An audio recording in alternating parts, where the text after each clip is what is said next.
Hi guys, today I want to say a few things about mechanical and electronic watches. I'm sure that all of you have heard about the quartz revolution of 1970s, which caused massive collapse of the Swiss watchmaking industry.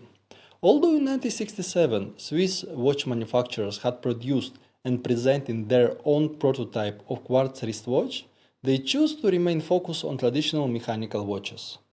In December of 1969, Seiko finally unveiled the Astron 35 SQ, the first quartz wristwatch ever released, and the quartz revolution has begun.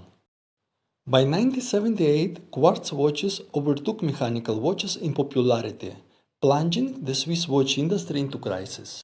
In 1983, this crisis reached a critical point, and the two biggest Swiss watch groups were merged into a company that in 1998 was renamed as the Swatch Group.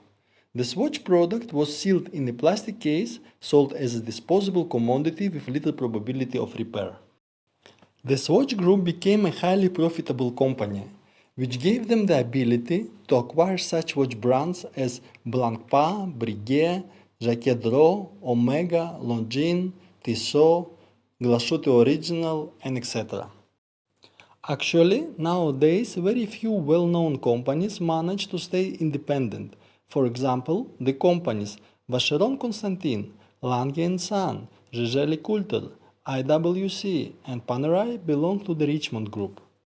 And in order to survive, the mechanical watches have gradually become luxury goods, appreciated for their elaborate craftsmanship, aesthetic appeal, and glamorous design, sometimes associated with the social status of their owners, rather than simple timekeeping devices. Nevertheless, nowadays we can read that mechanical watch industry is in trouble once again. Their new enemy is the rise of the smartwatches. In 2019, Apple sold worldwide approximately 30 million watches, while Swiss manufacturers sold approximately 21 million watches. Nobody knows what will happen in the future, but with the COVID pandemic reigning for a second year, one can be very optimistic for the luxury mechanical watches future. In my humble opinion, although they are great watches, their prices are much higher than they should be. Their service cost is huge, and you will definitely lose money if you decide to sell your watch, unless it has some kind of history behind it, for example if it belongs to a famous person that has died. On the other hand, the quartz watches are the cheapest and the most accurate watches in the world. For me personally, one shouldn't pay more than €50 for a common quartz watch, and even if you buy a quartz watch for €10, believe me, it might even surprise you. For example, I paid around €10 for each of these watches. They look very nice, and their accuracy is just plus 1 second per month. It was just unbelievable. What is more, their maintenance cost is really small.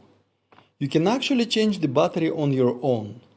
All that you need is a proper tool to open the back of the watch case and the corresponding fresh battery. Nevertheless, personally, I'm not a fan of electronic watches. I prefer mechanical watches, as the idea of the unwinding mainspring, putting into movement various components of the watch movement, making them do their dancing around, and resulting in the endless turning of the watch hands along the hour indices of the dial just fascinates me.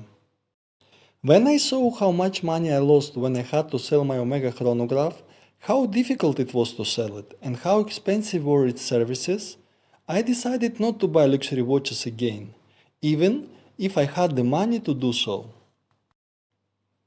Instead, I bought some Chinese homage watches and enjoyed the aesthetic appeal of their otherwise borrowed designs, while learning more about me, what I like in the watches and what I dislike in them.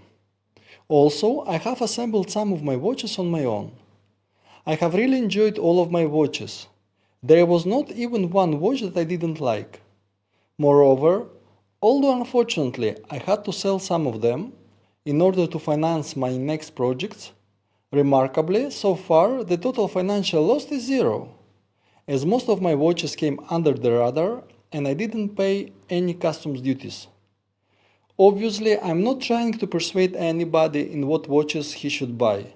I just wanted to share my thoughts about mechanical and quartz watches, and why I buy the watches that I buy. In the near future, I am thinking of purchasing a Panda chronograph. But right now my immediate plans include Panerai radio mirror and two dress watches with really special watch dials. In the description, I will put the links for everything that I have mentioned and showed in my video. I hope you liked it, and if you found it interesting, don't forget to subscribe to my channel. I wish you all the best, bye bye for now.